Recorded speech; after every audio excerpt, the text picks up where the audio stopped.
16 and when you're 17, you're kind of walking that fine line between being an adult and legally being able to look after yourself, whilst being able to look after yourself and being treated as a child. And also kind of not knowing who you are yet, and also kind of not knowing what you want to do. And there's like kind of nothing is settled and nothing is solid.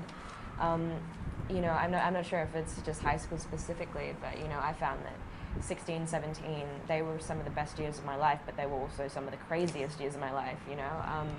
I mean, you have so much fun, and you experience so many things for the first time.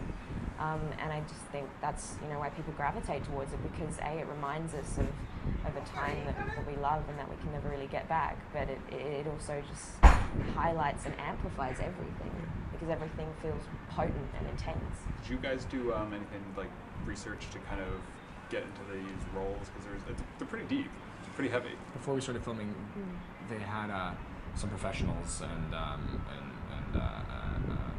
who did we meet with? Who did they have us meet with beforehand? We met psychologists and just and people who are specialists in associating people with these problems and issues, and they really gave us kind of good advice on how to handle this and what people in our specific situations, how they would be handling in real life, how they've seen people handle it. So the research and the characters really came with a lot of help, but I think everyone did a really good job. I think the cast is like amazing and it's like done so well, especially Katherine. Did like filming affect you guys? Kate was saying how she kind of loved getting the break going back to LA because it's so heavy.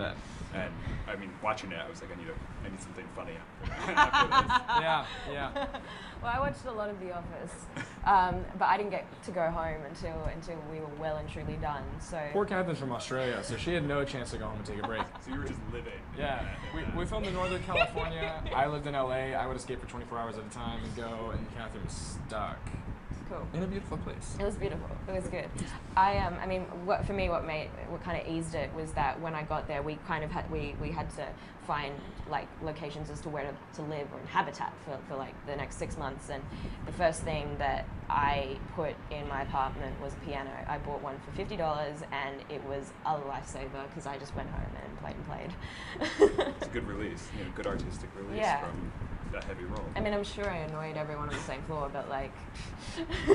Did you guys, Selena Gomez is the EP. Did you have any like instructions from her, any notes or anything like that? She's a very, very, very busy person, and I think that like once she bought the rights to the book 6-7 years ago, and I think that when it started, she was going through a lot in life. She was on a whole world tour, and like I think that she just let the people who were like physically making this make it, and she really put a lot of trust in that way, a lot of trust in us in that way, and she came at the end, and as soon as she came, was so warm and so welcoming and passionate about it, made us feel so at home. She really just makes us feel pretty special and welcome. She's amazing.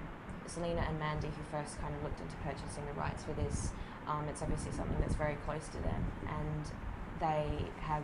I think that they're the best people to head this because they do care so much. That being said, though, Selena is super busy, and I think like the notes and the direction were more kind of up to the actors and the directors to figure it out. But in terms of support and in terms of like helping this project really come to what it is, Selena and Mandy just play an absolute paramount part in it.